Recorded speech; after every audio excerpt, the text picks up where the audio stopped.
This is to my family. This is a video that my family will see, and I am going to show it with the public because I don't care. But I want people to know this is one of the main reasons my anxiety is so severe. Now, I apologize to my subscribers who will continue to watch this, but I am going to be pretty upset making this video. But this is going to be a video to my aunt and to my dad. And I know that they watch this YouTube channel. At least my dad does. And I know that my friends and my family watches these videos in also other places. And so does a lot of people that know me. But I need to talk about this because I'm very angry and sad right now. Because of all these situations that I have been through. It's all been because of two certain people in my life that has let me down and has caused my anxiety to get worse and has caused me to go to so many psychiatric units and has caused me misery in my life. And I'm going to start the video now. So if you're watching this, please do not watch this video, although I'm going to leave it public so that other people, other subscribers will get a gist of maybe why I am so anxious sometimes. And the main reason is because I'm upset because of my family members back in Texas. I will let this go. The thing is, though, I kind of can't because I have nightmares of it. But I'm going to go ahead and I'm going to let it out. But I need to. Debbie, you are the one that ruined my fucking life.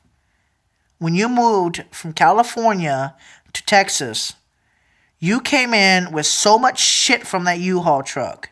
You brought your shit in, and that was the last time we ever sat at the fucking dining room table. Because you had so much shit that you could have put in storage for $40 or $50 a month. But no, you decided to put it all over the fucking middle room, in the dining room, and in your room. Then you became a goddamn pack rat. And a hoarder. You're the reason why, one of the main reasons why I am fucked up in the head and made my anxiety made worse. You always threatened me when I was at home.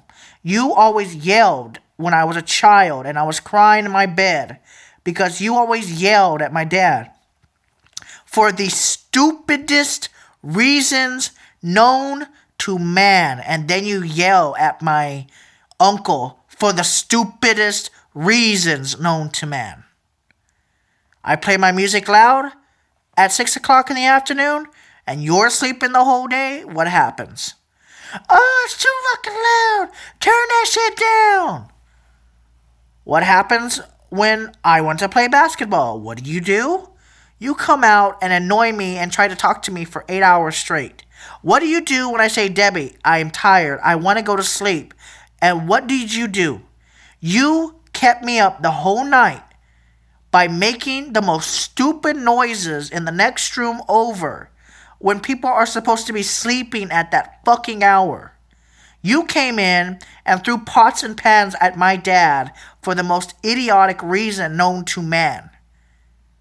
You are also the reason why... I'm not going to say it. I'm not going to say it. I won't say that one. But you are the reason why my anxiety is worse than it is. You caused me to have my first panic attack when you were threatening my dad with those pans. And you're throwing shit all over the place and kicking your half door or whatever the hell that sliding thing was. And your stupid curtain. I told you, Debbie, leave me alone. Debbie, leave me alone. And what the hell do you keep doing? You keep coming to my room about 1,000 times. And then what's making it worse? You fucking do drugs. And what are you doing? You're doing illegal drugs. And then what are you doing with those illegal drugs? You're smoking them in the fucking dining room and in the bathroom, and I had to smell that shit and get paraphernalia all over me because of you. This was back in the older days. This is not now. You ruined that house. My dad was going to fix it up. I was going to fix it up. Uncle was just starting to get around into fixing it up. Remember when he got that loan to pay for the roof? What the fuck did you do? You didn't pay shit. You say you invested a lot into that house. Nobody invested a lot to that house but my uncle did. I always wanted to live in Texas. I didn't want to move to California. But because of your actions, I went back to California. Your lying and your deceptiveness and just being mean. You don't talk to nobody. You don't communicate properly. You ignore Rama. You ignore sometimes. You ignore my dad and then you cuss at him and argue with him for stupid fucking reasons. And then when you do your drinking, you get really belligerent and violent with people physically. And nobody wants to talk with a person who's like that. And doing all these drugs that you used to do, I don't know if you're doing them now. I haven't been there in a long time, but because of what you've done and you lacking to seek help, you have caused me to spiral out of control and have multiple panic attacks. I was admitted to psychiatric units over the course since 2000 and I think I went to that mental hospital when I was a teenager. I think I was like 13 or 14 because you kept saying, sleep with one eye open. Sleep with one eye open. And because of that shit, I had nightmares because of it. So fuck you. You fucking ruined my life. You fucking ruined it by threatening all the time. And hitting me, and hitting me, and hitting me. Yeah, but did you care? Did you care enough when I took you on those trips? You know, did you care enough? When I said, hey, let's go out and do something. No, because you were too fucking depressed. And then you were happy. And then you were depressed. But you wouldn't want to try to get on the proper medications. You didn't try to seek help. You just wanted the goddamn booze and drugs. You didn't care about anybody else in that house. You always complained if the toilet seat was even up for one time by either my dad or uncle by accident. Maybe they forgot to put it down. All of a sudden, you would raise hell for literally 8 hours straight. I had to leave the house, walk the way down, get on a VIA bus, go downtown, turn my phone off, and relax the whole day until you calm the fuck down. I'm surprised you have as many friends as you do. The way you treated everybody. Especially the way you treated me. A little child. And the way you were abusive to me. Both mentally and physically.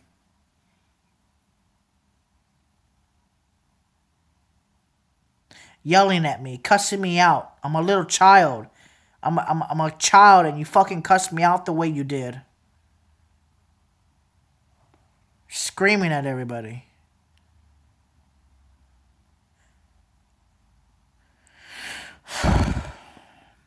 I know, Jessica, you told me to calm down. I know you told me to get over it, but it's been eating at me for years. It's been eating at me for years. It's been eating at me and eating at me. I know you told me to calm down, but it's been eating at me. And I want people to know that I have assholes in my family. I want them to know this. Because it's true. I have assholes in my family. Everybody has at least one asshole in their family.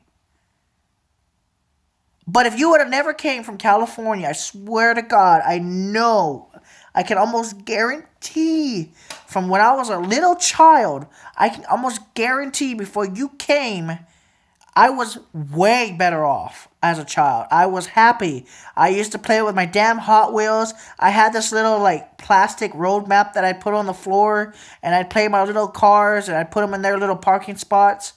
I remember having a Lion King doll. I remember watching the Lion King all the time. I remember playing Test Drive 5 back in 2000. Right before you came in and put all your shit in there and ruined everything and cussing everybody out all the fucking time. Now I got a fucking cussing attitude too, but only when I'm in an upset mood. I don't usually cuss unless I'm either really happy or really upset. And right now I am so mad that my dad and you can't fix the fucking house up. That was Grandma's house. That was Isabella's house. And you know she'd be rolling in her grave right now the way you treat that fucking house. I wanted that house. I would have fixed that house up. I would have made that yard look good. And I would have bought a riding lawnmower. But do you care about the property? No. You don't give a fuck about it. My dad says you don't even mow the grass. What the fuck do you do for that property? You don't contribute to it. I miss my property. I miss living where I was. That was my home. Then you let it go to shit. You let the fucking drywall fall off the ceiling on your head practically.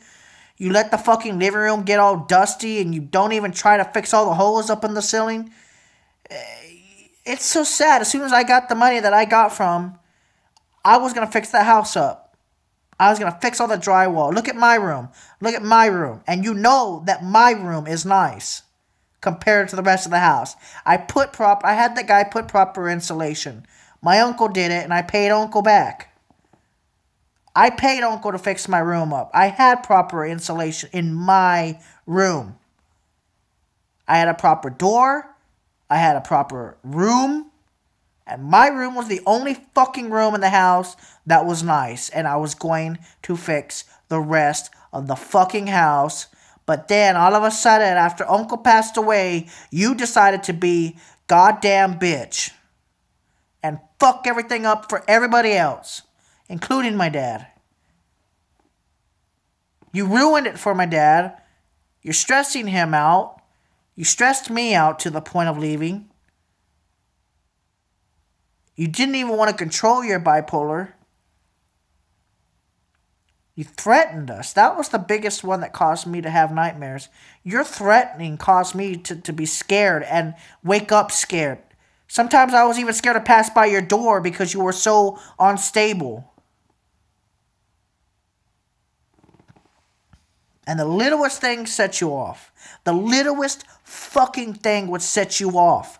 The littlest fucking thing. It could be as small as a piece of box. Just a little piece of box would be on the floor, and then you get mad about it. Yet your room is fucking disgusting. Oh yeah, I'm real clean. Psh, your room was disgusting, and I was actually proud of you when you started to clean your room. But then you got depressed, supposedly. Maybe if you stopped doing all those drugs, you wouldn't have so many mood swings. But no, do you even care about me? Did you even care about me when I was growing up? Or how I felt when you were screaming at my dad? Or screaming at my uncle in front of me when I was a little kid? No, I don't think you fucking did. I don't think you gave a shit about anybody else but yourself and your drugs and your alcohol. That's all you fucking cared about. Yet I was nice enough, when I was driving the car, I would go buy some smokes for you. And would you have any issues? No. And then you sold the Crown Victoria. That was my goddamn car, and I was going to have it put in my goddamn name so that I could enjoy a car.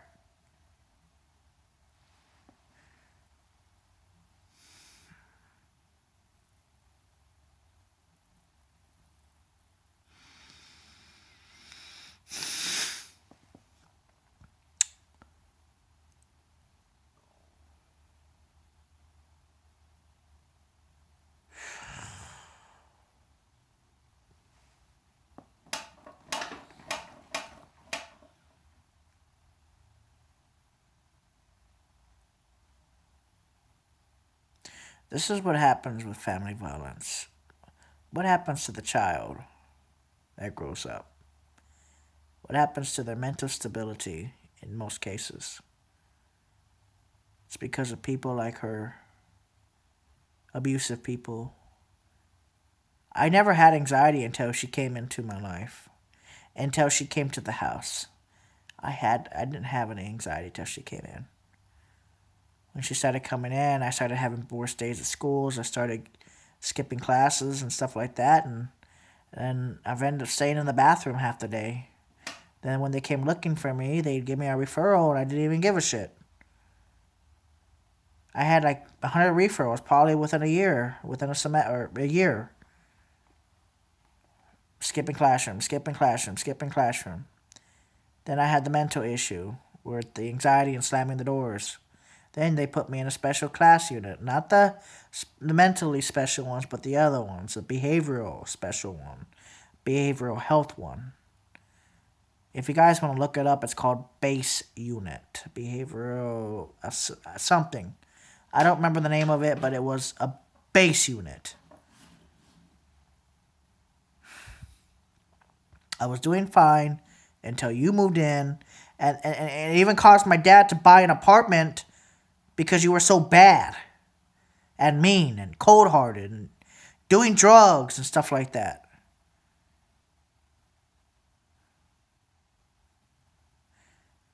And then when I try to be nice to you, you be mean to me.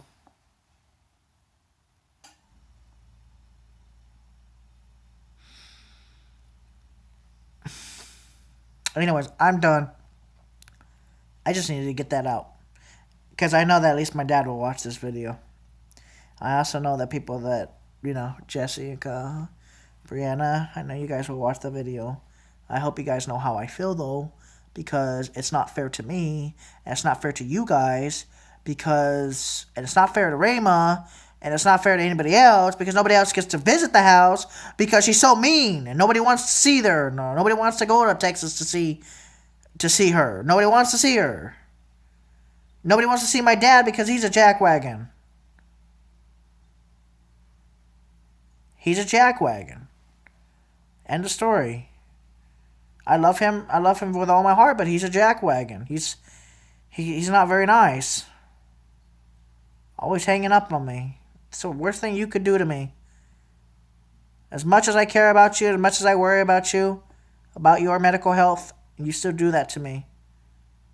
And it really bothers me. It makes me anxious and it makes me sad. Because I love you guys with all my heart, and all you guys have ever done is push me aside like I don't exist. And it really hurts me. Really fucking hurts me. It really hurts me. And deep down, inside, when I think about all the good times that I did have, like with Angelita, all those good times that I had with the Joes and Saul people. I can't say their last name, so I don't want to expose their privacy. But all those people Uncle used to take me to, all those parties, took me to Chuck E. Cheese's, took me downtown San Antonio, took me to the Riverwalk and hung out. He took me to Fiesta, Texas. He took me to SeaWorld. He took me out to go see all the missions. He took me to Corpus to go into the ocean and enjoy myself. He and spontaneously would help people. See, unlike my aunt and my biological father, my uncle did the opposite. He was the nicest person you guys would ever meet. Everybody would like him. There was very hardly anybody that disliked my uncle. It could be in the middle of the night. One of his friends would call at 2:00 in the morning. They were very sick because it was winter, and they might have got sick from work or something. He would go out, get in his truck, go buy him NyQuil, drive a quick 60 miles to bring that person that NyQuil, drive another 60 miles back and get back to sleep, waking up in 2 hours to go back to work. That was my uncle, and that's the kind of person I am too from him, and I learned a lot from him. And god damn it, do I miss him. He was the one that cared about me. He's the one that, helped me out. He was the one that took me away from Debbie when she was at her worst. He's the one that took me places to go do things when, I was doing good, and just drama, just stupid shit. I wouldn't be in all this situation, I'm sure of it, at least not as much, if Debbie wasn't such a bitch. I'll call her a bitch right in front of her face, because that's what she is. And I'm speaking my mind. And I know it's kind of wrong, and I know it's kind of wrong to talk about it on a video with the internet watching, but it's not fair that family violence has to ruin people's lives. It has to degrade people and put them in a sad place in their minds sometimes.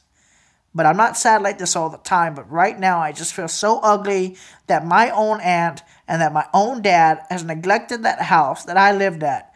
And has neglected it and has not taken care of it and doesn't care about it. It doesn't care about my uncle. They don't seem to care about anybody else but themselves. They're very selfish people. And I'm moving on from that. The problem is knowing that I have family like that, and then knowing that some families are very supportive and that some families don't give a shit about other family members. And I'm just one of those people. Well, I'm not the only one, but I'm one of those people that have family members who don't give a shit about anyone else but themselves, and they are very selfish. Selfish people, for some godly reason, are just cruel, and it's sad. But the thing I hate about it the most is that is what's caused most of my anxiety. I would say at least a little bit. Is the selfishness in my family and me being the opposite and trying to help people when I can. Yes, I have my moods, and yes, sometimes I don't want to talk to people, but I will tell them I'm not in the mood to talk right now. I'm not like them. I'm not like them. If anybody from San Antonio is watching this video, you know that sometimes when I would go with my uncle, I would not talk much just because I was nervous to talk to you guys. But I love everybody on the south side. I love everybody on the west side and the north side and the east side. All my uncle's old friends. I love you guys very much, and I do miss you. I especially miss the Gars, and I miss. I really miss Kimberly. Kimberly was very nice, and I did miss the Rosie, and I miss the people like that. I miss you guys, and I hope you guys are doing well, even though you guys may or may not be watching this video. But I do know that my dad will, and I do know that Jessica will. But I love you guys very much. But nothing's changing, nothing can change from that. I can't change anything for them or from them. But at the same time, it really hurts me deep down in the core of everything. To hurt me that much, to make fun of me, to insult and degrade me for all those years. It hurts, Debbie. It hurts really bad. It hurt really bad when you threatened us, especially when you threatened my dad with pots and pans and other stuff I won't mention. The only reason I'm not mentioning it is because what if there's a police officer watching this video? They might come after you or something. I can't mention what other things you threatened me with and threatened my dad and uncle with, but at the same time, it's not right and it's not normal, and you need to get help. And you need to actually care about the house that you live in and fix that shit up. It was given to you by Grandma, and she expected that house to be fixed up and you guys let her burn. You guys let her burn and up in 100-degree plus temperatures inside that house. Instead of getting her an air conditioner because you guys were too lazy to buy a $300 AC unit so that her room would be cool. So she didn't have to have all those strokes. And the doctor even said it was because of the heat. I remember hearing that conversation back in the 90s. Don't think I fucking don't. Because I do. And Jessica, that's exactly what I heard back in 90. It was like early 98, mid 98. I don't remember exactly when it was in 98. It was like mid 98. We were at this weird place in downtown. I remember the doctor saying about this could have all been prevented, etc. And what's funny is it's just sad, I know that you would have been there for my grandma. And I know that you would have cared for her, and she's probably still been alive. Or if not, she definitely would have lived to be at least 100. She was a tough cookie, and everybody knew that Isabel was a tough cookie. Anyways, I'm done with the video. That's just how I feel. I wanted to get it out. I've been wanting to get it out for at least the last 2 years, 3 years.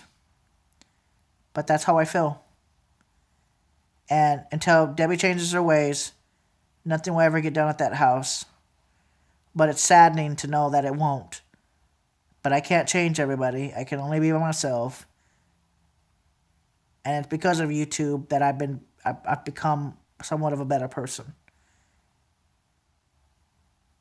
Alright, I'm done. Thank you guys for watching.